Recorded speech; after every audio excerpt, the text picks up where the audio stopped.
বীরভূম ডিস্ট্রিক্টে সিউড়িতে আছে নাকি জানি না, বোলপুরে আছে নাকি জানি না, বৃদ্ধা আশ্রম আছে।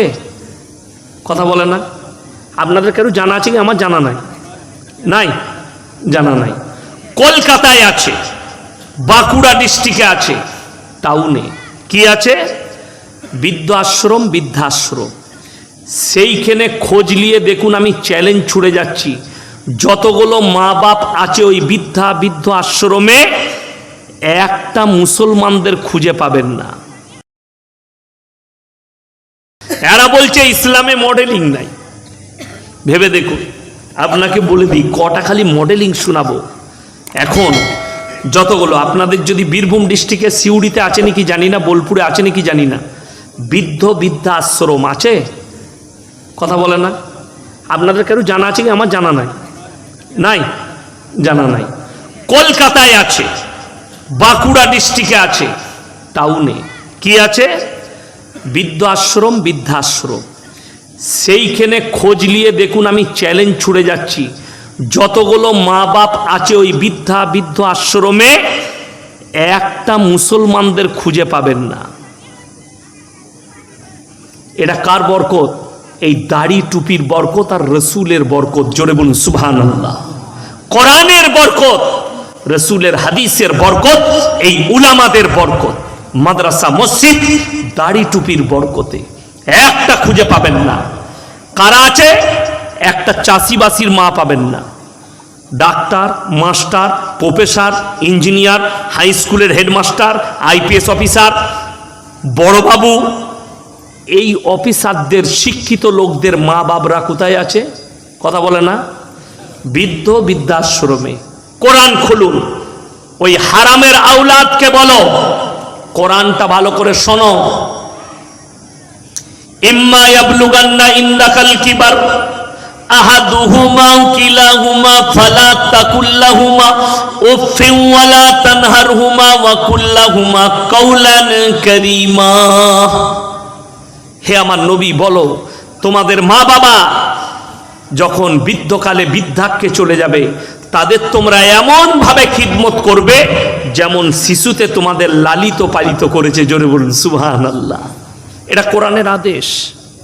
আর আপনি জিজ্ঞেস করুন তারা মা বাপকে, আজ থেকে 10 বছর আগেকার খবর, পেপারের হেডলাইন, কলকাতার একজন হাই স্কুলের হেডমাস্টার নিজের বৃদ্ধা মাকে ধর্মতলায় নামিয়ে পালিয়ে গিয়েছে, গাছতলায়।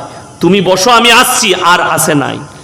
রাতের বেলায় যে ছেলেটা রুটি খাইয়েছিল, রুটি আর তরকারি হাতে করে খাইয়েছিল, সেই ছেলেটা ধর্মতলা বাস স্ট্যান্ডে ভিক্ষা করে। দাদা 5 টাকা দেন খাবো, দাদা 2 টাকা দেন খাবো। তার মা বাপকে সে জানে না, তাকে রাস্তায় ফেলে দিয়ে গেছে, মানুষ হয়েছে ওই গাছতলায়। সেই ছেলেটা তাকে রুটি তরকারি খাইয়েছে। আপনি মাস্টারটাকে মূর্খ বলবেন না, সেই ছেলেটাকে? আপনার ইচ্ছা। আর কোরআন বলছে বালহুম আদাল, এরা চতুষ্পর জন্তুর থেকেও খারাপ। আমি বলে যাচ্ছি আজকে, শুনে যান। ডাক্তার হোক, মাস্টার হোক, উকিল হোক, ব্যারিস্টার হোক, ইঞ্জিনিয়ার হোক, নেতা হোক, মন্ত্রী হোক, এমএলএ হোক, এমপি হোক, রাজা হোক, বাদশাহ হোক, আল্লাহর কসম খেয়ে বলছি, তার মধ্যে যদি দিন না থাকে, আমার আল্লাহর কাছে কোনো মূল্য নাই। এতটুকু মূল্য পাবে না। জানোয়ার সেই লোকটা আমার আল্লাহর কাছে চতুষ্পর জন্তুর মতো। যদি তার কাছে দিন না থাকে, নামাজ, রোজা, দিনদারি, কালমা, হজ, যাকাত, পরহেজগারি, তাকওয়া যদি না থাকে, আল্লাহকে যদি ভুলে যায়, রাসূলের আখলাক থেকে সরে যায়, আল্লাহর কাছে কোনো মূল্য নাই। যত বড়ই পদওয়ালা হোক, যেই হোক, আল্লাহর কাছে মূল্য পাবে না। এটা আমি মুসলমানদের জন্য বলছি। আমার ভাই, আপনি কি মনে করেছেন মুসলমান ঘরে জন্ম নিয়েছি, গরুর মাংস খায়, বাস ইলেমবাজার হাট থেকে 2টো করে গরু নিয়ে আয়, জবাই করার খা, আমি মুসলমান। নামাজ দরকার নাই, লটারি চলবে, সুদ চলবে, ব্যভিচার চলবে, পরকিয়া চলবে। আপনি সব হালাল করেছেন। বেঈমান কাফেররা জাল ফেলিয়েছে আপনার কাছে, তারা কামিয়াবি লাভ করেছে। আমি এটা বীরভূম ডিস্ট্রিক্টে বসে আছি, বুক ফুলিয়ে বলে যাচ্ছি। যারা জানে, বিশেষ করে যারা কলেজ ইউনিভার্সিটির স্টুডেন্ট আছো, তারা শোনো। বোলপুর শান্তিনিকেতনের পাশে আছে, ওইটার নাম হচ্ছে প্রান্তিক, আছে না নাই? প্রান্তিকে সব বড় লোকদের ফ্ল্যাট। আমি মালদা গেলে প্রান্তিকের ওপর দিয়ে যাই, আহমদপুর সাঁইতিয়া হয়ে। গোটা বীরভূম ডিস্ট্রিক্ট আমার বর্ধমান থেকেও আসে, বর্ধমান থেকে, হাওড়া থেকে, কলকাতা থেকে, দুর্গাপুর থেকে হোলি খেলতে আসে প্রান্তিকে। প্রচুর স্টুডেন্ট জড়ো হয় সেইখানে। 20% থেকে 30% মুসলিম ছেলে মেয়ে থাকে। এটা যদি কেউ ভুল প্রমাণ করাতে পারে, আমি তার কানে ধরে আগামী বছর, এই বছরের হোলির দিনে তোমাকে নিয়ে গিয়ে দেখিয়ে দেবো কতগুলো মুসলমান যুবক আছে, কতগুলো মুসলমান যুবতী আছে। আপনি কি মনে করছেন তাদের এই পাপগুলো শুধু তারা পাপী? তার পরিবার, মা বাপ পাপী। মাকে বলে যাচ্ছে আজকে হোলি আছে, আমার বন্ধু বান্ধব আসবে, বেরিয়ে চলে গেল মেয়ে। সেই মেয়েটা যে জিনা করবে, সেই জিনার পাপের দায়ে বাপ মা সকলকে জাহান্নামে প্রবেশ করতে হবে, লেখে নিয়ে যান। আপনি রুখতে পারেননি। মা আয়েশা সিদ্দিকা রাদিয়াল্লাহু তাআলা আনহা, ফাতেমাতুজ জাহরা রাদিয়াল্লাহু তাআলা আনহা, আখলাক আর চরিত্রগুলো খুলে দেখুন। ইসলাম কি দিয়েছে, আপনি কি নিয়েছেন। একটাও মৌলবি বলে নাই স্কুলে পড়া যাবে না, কলেজে যাওয়া যাবে না, ইউনিভার্সিটিতে যাওয়া যাবে না। আমিও বলিনি কোনোদিন। আমার 70 থেকে 80 হাজার জলসা ছুটছে, কেউ বার করতে পারবে না। কিন্তু বড় কষ্ট কোথায় জানেন? আমি যখন গুজরাটে পড়াশোনা করতাম, আমার একটা সাথী ছিল, তার নাম ছিল আশরাফ থাইল্যান্ডের। আমাকে প্রায় বাজারে নিয়ে যেত, আমার পাশেই বসতো ক্লাসে, হিফজের ক্লাসে আমার পাশের সাথী আমার পাশে বসতো। আমি তাকে সবক পড়ে পড়ে দিতাম, পড়লো। আমার কাছে উর্দু কথাটা আমার কাছে শিখতো, বেশিরভাগ ইংরেজি বলতো, আমার কাছে উর্দুটা শিখতো। ছেলেটা ইংরেজিতে MA, ছেলেটা কিন্তু বাপ বিরাট বড় লোক, কোটিপতির ছেলে। আমি তখনকার যুগে তার কাছে আমি লাখ টাকা দেখেছি, লাখ টাকা, 1 লাখ টাকার বান্ডিল দেখেছি, 1000 টাকার নোট। আমাকে বড় বড় হোটেলে খাওয়াতে নিয়ে যেত, নওসারিতে, সুরাটে, নানাবাড়ি হোটেলে নিয়ে গেছে। ইয়াসিন ভাই চলো নি, খানা খাওনি, গেইছি। কিন্তু বড় কষ্টের বিষয় যে তারা মালদার, ছেলে MA পাস কিন্তু হাফিজে কোরআন হতে হবে, ছেলে MA পাস মৌলবি হতে হবে। আপনি চলুন গুজরাট, দিল্লি, বোম্বাই, উত্তরপ্রদেশ, কোটিপতির ছেলেরা আলেম, কোটিপতির ছেলেরা।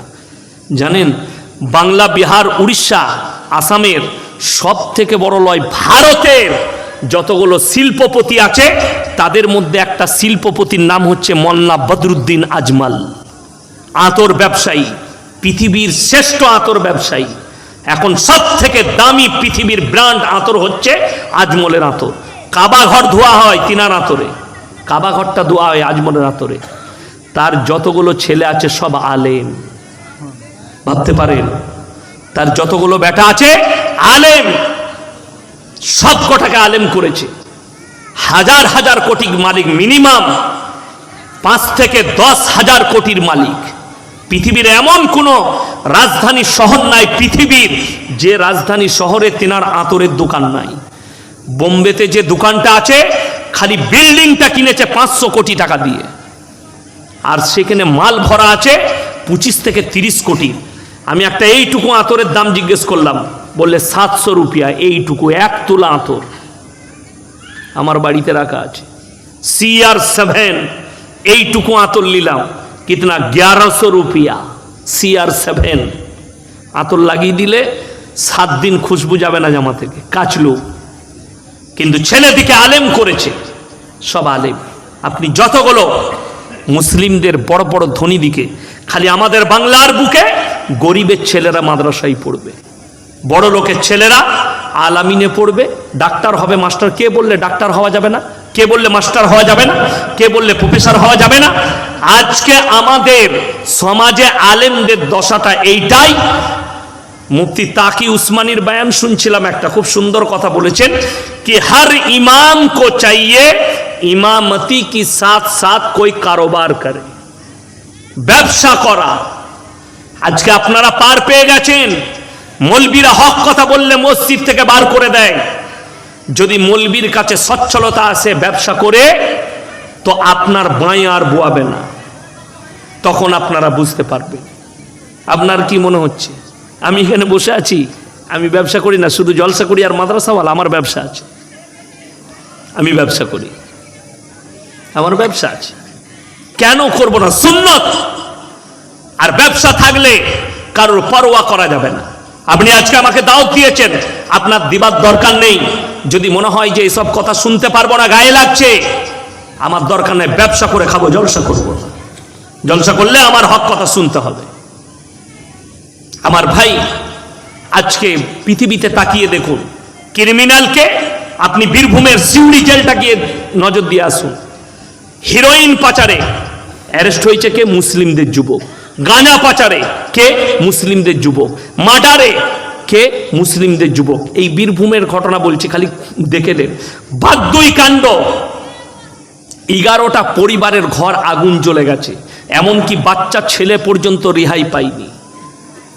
তাদেরকে যারা মুসলমান বলবে, সেই মৌলবীকে আমি চ্যালেঞ্জ দিলাম, তাদেরকে মুসলমানই বলা যাবে না। ইসলামী শরীয়তে মুসলমান সে এক মুমিন আর এক মুমিনের ভাই ভাই। চলে বলুন সুবহানাল্লাহ। কি বুঝলেন? এটা বললে অনেক ফের আছে, এটা কিন্তু হাদিসও আছে, কোরআনেও আছে। আল্লাহ কোরআনে বললেন, এক মুমিন মুমিনা মুমিন, তোমরা ভাই বোনের মতো ভাই ভাই। জোরে বলুন না সুবহানাল্লাহ। এক ভণ্ড আমাকে ফোন করে বলছে বীরভূম থেকে, কোথায় ঘর? বলে নলহাটি। বলছে তোমাকে মারবো। আমি কি করলাম বাপ আমি? বলে তোমরা নবীকে বড় ভাই বলো। আমরা নাউজুবিল্লাহ, কবে বলেছি বড় ভাই? আমি বললাম হাদিসে আছে এক মুমিন আর এক মুমিনের ভাই ভাই। এটা বললে অপরাধ, এটা বললে দোষ, তাহলে তো তুমি হাদিস অস্বীকারী। আপনি দেখলেন কিভাবে বিভক্ত হয়ে পড়েছে। আর আল্লাহ রসুলের হাদিস আছে, আখরি জামানায় একদল আলেম বের হবে, একদল হুজুর বের হবে, যাদের দ্বারা ইসলাম বিকৃত হবে, তারাই হবে জাহান্নামের খোরাক। আর আজকে তাই হচ্ছে। ইসলামকে মজাক বানিয়ে রেখে দিয়েছে কিছু আলেম। কারা? ওই জিলাপি হুজুর আর গুটকা খোররা। আমি বললেই খারাপ মৌলবি। আমি আস্তে আস্তে বায়ান শুনছিলাম গাড়িতে, আসরের পরে বেরিয়েছি, গাড়িতে আস্তে আস্তে বায়ান শুনে শুনে আসছি। একটা বায়ান চোখে পড়লো, কার? উত্তরপ্রদেশের এক মৌলবি, বেরেলবি মৌলবি, সুন্নি ভাই, নিজেকে সুন্নি বলছে, আমি ওদিকে সিন্নিখোর বলি। সুন্নি বলা যাবে না, সিন্নিখোর মৌলবি। তিনি বায়ান করছেন, তো সেখানটা দেখলাম বায়ানটা শেয়ার করেছে কে? একটা হিন্দুদের ছেলে শেয়ার করেছে, এবং সেখানে একটা হাসির মিউজিক দিয়েছে, যে দেখো ইসলাম কতটা কাল্পনিক এবং কতটা বানানো। কি বায়ান হচ্ছে তার? বলছে ভাই, एक ऐसा दौर था, एक ऐसा जमाना था कि कोई अगर बगैर उजू का बड़ा पीर अब्दुल कादिर जिलानी का नाम ले लेते तो वो मर जाता था। बोलो नाउजुबिल्लाह। কত বড় দুর্ভাগ্যের কথা। আমি তাদেরকে জিজ্ঞেস করতে চাই, আমার ভাই, আপনারা ইমানদারির সঙ্গে বেরেনে বলুন তো, রসুলের মর্যাদা বেশি না বড় পীরের মর্যাদা বেশি? কথা বলে না? আল্লাহ রসুল সাল্লাল্লাহু আলাইহি সাল্লাম, তিনি হচ্ছেন শ্রেষ্ঠ পয়গম্বর, আল্লাহর হাবিব, তিনার মর্যাদা বেশি। আমি গোটা বীরভূম ডিস্ট্রিক্টের নয়, ভারতের যতগুলো মৌলবি আছে চ্যালেঞ্জ ছুড়ে গেলাম, কেউ যদি একটা হাদিস দেখাতে পারে, একটা জাল হাদিস দেখাতে পারে, জয়ীফ দেখাতে পারে, যে আল্লাহর রসুল সাল্লাল্লাহু আলাইহি সাল্লাম তিনার নাম বিনা উজুতে নেওয়ার কারণে মানুষ মারা গেছে, এরকম একটাও হাদিস নেই। এখানে আপনাদের বেশিরভাগ লোকের মনে হয় উজু নাই। ঠিক বললাম না ভুল বললাম? ঠিক বলছি তো? সবাই একবার বলুন তো দরুদ পড়ে সাল্লাল্লাহু আলাইহি ওয়াসাল্লাম। আচ্ছা, কেউ মরল? কথা বলে না, কেউ মরে না। কিন্তু জিলাপি হুজুর বলছে বড় পীরের নাম লিলেই মানুষ মরে যাবে। নাউজুবিল্লাহ। আরে মজাক বানিয়ে রেখেছো, মজাক। 24 পরগনা আমি কালকে শোনাচ্ছিলাম, একজন বয়ান করছে, আমার ভাইয়েরা মায়েরা মনে নাম, কি বুঝলেন? এখন কালকে একজন বলছে হুজুর একটু সুর দিয়ে বক্তব্য দিবে। আমরা সুরেতে তো সমাজটাকে শেষ করেছিস। আর এই সুর হলে মেয়েরা খুব পছন্দ করে। ওরে বাবালো হুজুরের কি গলালো, বুঝলি কিলো, বুঝে নাই কিচ্ছু, খালি গলা দেখেছে হুজুরের গলা কেমন। তোমার হুজুর মার খাবে, তুমিও খাবে। এই করে সমাজ শেষ করে দিয়েছে। আমি 2 ঘন্টা সুর করে বক্তব্য দিতে পারবো, পারবো না? পারবো না, কথা বলে না, পারবো। কিন্তু সমাজটা সুরেতে শেষ হয়ে গেছে। সমাজ শেষ কি করে? সুর দিয়ে। কি বায়ান করছে জানেন? আমার বোনেরা, মায়েরা, ভাইরা, বড় পীর আব্দুল কাদের জিলানী রহমাতুল্লাহ আলাইহি তিনি দস্তরখানে খাবার খেতে বসেছেন। আমি যেমন মসজিদে ভাত খেলাম, আলু পোস্ত দিয়েছে, ডাল দিয়েছে, কি বুঝলেন, তারপরে মাংস ছিল। আমি যদিও মাংস খাই না, তো ধরলেন মুরগির গোশত দিয়েছিল।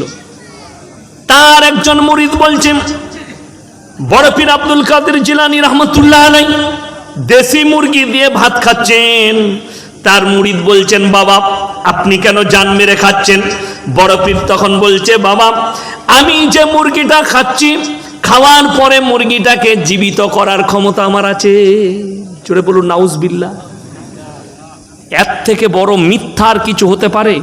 আল্লাহর কসম খেয়ে বলে যাচ্ছি, ইসলাম সত্যর উপরে টিকে আছে, মিথ্যার উপরে নয়। ঠিক বললাম না ভুল বললাম? ইসলাম কিসের উপরে টিকে আছে? জোরে বলুন। সত্যর উপরে টিকে আছে, মিথ্যার উপরে নয়। আমার ভাই, ইসলামটাকে মাজাক বানিয়ে দিয়েছে। আল্লাহর রসুল সাল্লাল্লাহু আলাইহি সাল্লামের একটা হাদিস দেখাও, একটা দেখিয়ে দাও যে রসুল সাল্লাল্লাহু আলাইহি সাল্লাম দুম্বার মাংস খেয়েছেন, উটের মাংস খেয়েছেন, গরুর মাংস খেয়েছেন, বকরির মাংস খেয়েছেন, খাওয়ার পরে সেই দুম্বাটাকে জীবিত করেছে, এরকম একটা হাদিস দেখাও। কিয়ামতের সকাল পর্যন্ত সময় দিলাম জিলাপি হুজুর আর গুটকাখোর দিকে, কিয়ামতের সকাল পর্যন্ত একটা হাদিস বার করো আল্লাহর রসুল জীবিত করেছেন।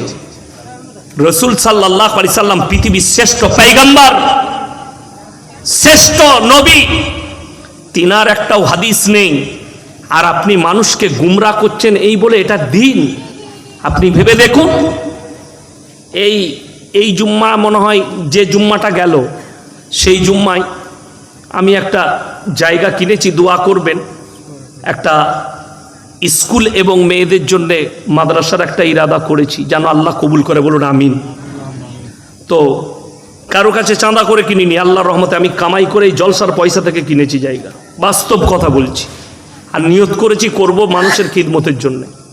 টাকা কি আছে, আল্লাহ চালিয়ে দিচ্ছে, চলে যাবে। তো সেইখানটা ঘেরার জন্য আমি আমাদের বুদবুদ বাজারে বাঁশ কিনতে এসেছিলাম। বাঁশ পাওয়া যায়, বিভিন্ন গ্রাম থেকে বাঁশ বিক্রি করতে আসে। তো আমি বাঁশ কিনছি, একজনকে বলছে বৃহস্পতিবার, বললে আজকে আমি কালকে কিন্তু আসবো না, আজকে যা ভাড়া খাটার খেটে নেবো। বলে কেন বে? বলে কালকে না পাথর চাবড়ি যাবো, ওরস আছে, বাবার জন্মদিন। কি বুঝলেন? আচ্ছা, ছেলের জন্মদিন জায়েজ আছে? জায়েজ নাই। বলার কিছু নেই। আপনারা বীরভূমের মানুষ, আমাকে কথা বলতে ভয় লাগে, কখন মাস্কেট চালাবে আর কখন বোম ভয়। কি বুঝলেন? না হলে যত গোলমাল বীরভূমে, গোলমাল নাই। আপনি দেখুন যতগুলো মাজার আছে সব বীরভূমে। লোক পায়ে হেঁটে যাচ্ছে, বলছে হজের নেকি পাবি। কে বলেছে? জিলাপি হুজুর বলেছে। কোথায়? পাথর চাবড়িতে। আল্লাহু আকবার। হাদিসে নাই, কোরআনে নাই। আর রসুলের হাদিস, যতগুলো উঁচু কবর আছে ভেঙে গুড়িয়ে দাও, নিচু করে দাও, এটা রসুল সাল্লাল্লাহু আলাইহি সাল্লামের হাদিস। এখন আমরা যে দেশে বাস করছি, এখানকার মাটি খারাপ। মাটি খারাপ না? খারাপ নয়। তাই বাঁশ দিয়ে আমাদেরকে মাটি দিতে হয়। আরব দুনিয়ায় যে মাটিগুলো হয় সেগুলো তাক কেটে হয়। কবরটা এইভাবে কাটা হলো, পাশে তাক কেটে দিলে, ভরে দিল, কবরটা নিচু করে লেবেল করে দিল। আর আমাদের দেশে যেটা হয় বাঁশ দিয়ে, তাই একটু উঁচু হয়, না হলে কবর উঁচু করার নিয়ম হাদিসে নিষেধ আছে। আপনি চলুন, যাদের মনে হবে আমি পীর বিরোধী মৌলবি, আমি পীর বিরোধী নয়, আমি সিস্টেম বিরোধী মৌলবি। আমার সব থেকে বড় পীর, আমার বাপের থেকে বড় পীর আমার কাছে কে হবে? কথা বলে না? আমার বাপের থেকে বড় পীর আমার কাছে কেউ হতে পারে? আমার বাপ মূর্খ লয়। আমার বাপ কি আপনারা সকলে জানেন, পশ্চিম বাংলার লোক জানেন। আমার আব্বা কিরকম আলেম, কিরকম বক্তা, কি ভাবে চলে, তার চরিত্র কেমন, এই মৌলবীরা সব জানে। সেই আমার কাছে সব থেকে বড় পীর। আরে বীরভূম থেকে ফোন করে বলছে জানো তুমি গাছে চাপলে কি দিয়ে চাপবে? আমি ডাল ধরেই চাপি। বলছে তাহলে গাছে চাপলে ডাল ধরে চাপবে, তাইলে আল্লাহকে পেতে গেলে পীর না ধরে কেমন করে পাবে? আমি যদি ডাব গাছে চাপি তা কি ধরবো? কথাটা বুঝতে পারেননি? এই ডাব গাছে আছে, ডাল আছে, আমি এমনি উঠে যাবো। এইগুলো হচ্ছে গুটকা খদ্দের যুক্তি, হাদিস কোরআন নাই, খালি যুক্তি দিচ্ছে। আমি আজকে কোরআন শুনিয়ে যাব, জোরে বলুন না সুবহানাল্লাহ। আচ্ছা, যুক্তি আগে না কোরআন আগে? কোরআন আগে, জোরে বলুন সুবহানাল্লাহ। আমি কোরআন শোনাবো আপনাদেরকে যে আল্লাহকে পাওয়া যাবে কি যাবে না। আচ্ছা, আল্লাহকে পাওয়া কোথায় যাবে, কিভাবে পাবেন? আমি আজকে নিয়ম বলে যাব, সবাই আমল করবো, জোরে বলুন ইনশাল্লাহ। হ্যাঁ, যারা বলছে, কেউ বলছে সিঁড়িতে ছাদে চাপতে গেলে, এই যে দুতলা বাড়ি দেখতে পাচ্ছি, তো দুতলায় চাপতে গেলে সিঁড়ি আছে না নাই? আছে, সিঁড়িতে চাপতে হবে। কিন্তু তিনতলা বাড়ি, আমি হাওড়ায় যে হাজি সাহেবের বাড়িতে যায়, হাজি শাহানুর উস্তাখার, আমাকে বেটা করে, তার বাড়িতে লিফট আছে। দীঘায় হোটেল আছে, খপ কটেজ, 4 স্টার হোটেল, রাজা হলিডে ইন। আমি যখন যাই খবে থাকি, না হলে রাজা হলিডে ইনে থাকি। আমি দীঘার আশেপাশে জলসা করতে গেলে হাই সাহেবের হোটেলে থাকি, হাই সাহেব ফোনে বলে দেয় স্পেশাল রুম। তো সেখানে লিফট আছে, ঢুকি সুইচ টিপে দিলেন, কতলায়, 5 তলায়, সু করে চলে গেল। তো যে ঘরে আমি যদি লিফটে চাপি, তাহলে তো আমাকে সিঁড়ির দরকার পড়বে না। কথাটা বুঝতে পেরেছেন না পারেননি? আমি লিফটে চাপবো, তুই বলছিস সিঁড়িতে চাপতে হলে, যেমন দুতলায় চাপতে হলে সিঁড়ি প্রয়োজন, আল্লাহকে পেতে গেলে পীরের প্রয়োজন। তোর যদি পীরটা সিঁড়ি হয়, আমার কাছে আছে লিফট, ডাইরেক্ট যাব আল্লাহর কাছে, জোরে বলুন সুবহানাল্লাহ। যদি বলেন লিফটটা কি, তো জিলাপি হুজুর ভালো করে শোনো, গুটকা খোররা, তোমরা যে মানুষকে গুমরা করছো, শুনে যাও আমার বয়ান। যারা অনলাইনে শুনে, তোমরা যত গালি দিবে দাও। আমার বাপের মিশন ছিল, আমার আব্বার কবার জানাজা হয়েছে জানেন? 7 থেকে 8 বার হয়ে গেছে, কিন্তু এখনো বেঁচে আছে। কথাটা বুঝতে পারেননি? কবার বললাম? 7 থেকে 8 বার, কিন্তু বেঁচে আছে, মরেনি। কারা করেছে? এই জিলাপি হুজুরা বলেছে শওকত সাহেব মারা গেছে। কতবার আমার কাছে ফোন এসছে, আমি মুর্শিদাবাদ থেকে জলসা করে এসছি, শওকত সাহেব অ্যাক্সিডেন্ট করেছে, মারা গেছে, স্পট ডেড। আমি জানি হাওড়ায় জলসায় গিয়েছিল। আর আমার আব্বাজির কাছে ফোন করছে, ইয়াসিন সাহেব মুর্শিদাবাদ থেকে আস্তে আস্তে অ্যাক্সিডেন্ট হয়ে মারা গেছে। তো আমি আমার আব্বাজিকে ফোন লাগিয়েছি, আব্বাজি আমাকেও লাগাচ্ছে। ফোন ঢুকলো, আমি কোথায় আছেন? বললে আমি পালসিট পার করছি। আমাকে বললে তুমি কোথায়? আমি বললাম এখন আমি বাঁসাপাড়া পার করছি। বলে তোমার কাছে ফোন এসেছিল? আমি বললাম হ্যাঁ, আমার কাছেও এসেছিল। কষ্টের বিষয়। খোঁজ নিয়ে দেখলাম, থানায় গিয়ে সকালবেলায় জিলাপি হুজুরের ফোন। আমি বললাম স্যার ছেড়ে দেন, এটা মুসলমান, কোনো অসুবিধা নেই, করুক, আল্লাহ তাদেরকে হিদায়েত দেখ। বড় কষ্টের বিষয় আমার ভাই। কারণ কি? শিরক আর বেদাত। আল্লাহর কসম খেয়ে বলে যাচ্ছি, কেউ যদি একবার জিনা করে ফেলে, ক্ষমা চাই, আল্লাহ ইচ্ছা করলে ক্ষমা করতে পারেন। কেউ চুরি করে ফেলেছে, ক্ষমা চাইলে আল্লাহ ক্ষমা করে দিতে পারেন। সুদ খেয়েছে ভুলবশত, ক্ষমা চাইলে আল্লাহ ক্ষমা করে দিবেন। কিন্তু কেউ যদি জেনে বুঝে শিরক করে, শিরকের গুনাহ আমার আল্লাহ মাফ করবেন না। এটা হৃদয়ে গেঁথে নেন আমার কথাটা। কবে মরে যাব জানি না, লকিরের মতো আমার কথাগুলো ভাসবে। কোরআন খুলেন, আপনাদের ইলামবাজার বাস স্ট্যান্ডে কোনোদিন দেখেছেন কোনো ছেলে কোনো মেয়েকে প্রেম করলে কি বলে? তুই ইলামবাজার বাস স্ট্যান্ডে আসবি, সবার সামনে তোকে আমি আই লাভ ইউ বলবো, এরকম কেউ বলে? ছেলে মেয়েরা ভালোবাসা কোথায় প্রকাশ করে? প্রেম করলে যখন সবাই ঘুমিয়ে যায় বাড়িতে, প্রেমিক প্রেমিকের ঘরে, প্রেমিকা প্রেমিকার ঘরে, রাত 12টার পরে, হ্যালো তোমার না পেলে আমি কিন্তু মরে যাবো, এই যে কান্নাটা, এটাই কিন্তু অরিজিনাল প্রেম। কথাটা বুঝতে পারেননি? এই প্রেমটা কি অরিজিনাল প্রেম। কোরআন খুলুন, 21 পারা। কত পারা বললাম মনে রাখবেন? কত পারা? 21 পারা, সূরা সিজদা। আমার আল্লাহ কোরআনে বললেন, তাতাজাফা জুনুবুহুম আনিল মাদাজি ইয়াদউনা রাব্বাহুম খাউফান ওয়া তামআ। হে আমার বিশ্বনবী বলো, যখন পৃথিবীর সবাই নিদ্রায় চলে যাবে, যারা আমার সঙ্গে সম্পর্ক করতে চায় তারা তখন নামাজের পাটিতে তাহাজ্জুদে দাঁড়িয়ে যাবে আর আমার কাছে কান্নাকাটি করবে নিরালাই। তখন ডাইরেক্ট আমার আল্লাহর সঙ্গে সম্পর্ক হবে। জোরে বলুন সুবহানাল্লাহ। আর ই বলছে পিন না ধরলে আল্লাহকে পাওয়া যাবে না। আরে পীর, আপনি আমার গাড়িতে চাপুন, আমি যদি মিথ্যা বলে থাকি, বীরভূমে তো যা ভণ্ড আছে, আমার গলসি থানায় আমার মাদ্রাসায় চলুন, আমি গাড়ি ভাড়া করে কাল সকালে পাঠিয়ে দেবো। কালকে আমার অনেক দূরে জলসা ডোমকলে, আপনাকে পাঠিয়ে দেবো, আপনাকে কেউ ছুতে পারবে না এমন লোক দেবো, সে মাজারের সামনে নিয়ে যাবে। এক ওয়াক্তের নামাজ পড়ে না, মাজারে বসে তাবিজ লিখছে, মুখে দাড়ি তো নাই, জীবনে জুম্মাটা পর্যন্ত পড়ে না, বসে তাবিজ লিখছে, মানুষ তাদের কাছে ছুটছে। হ্যাঁ, বীরভূমেতেও মাল আছে, আমি নাম করব না, তারা গাল দিবে। ফেসবুকে এসে একজন গাল দিচ্ছে বীরভূমের, ওই মোহাম্মদ বাজারের কাছে বাড়ি, কি বুঝলেন? সে মলবি ফলবি লয়, মলবি সেজেছে, সেগুলো হচ্ছে কি গাইমুখো হেলে। গাইমুখো হেলে জানেন? ঘোষ একটা ভোরের বেলায় গাই দুয়াতে ঢুকেছে, বলেছে আমার কালো গাইটা আছে, সে গাই মনে করে এঁড়ে গরুটাকে দুয়াতে গেছে আর মেরেছে লাত।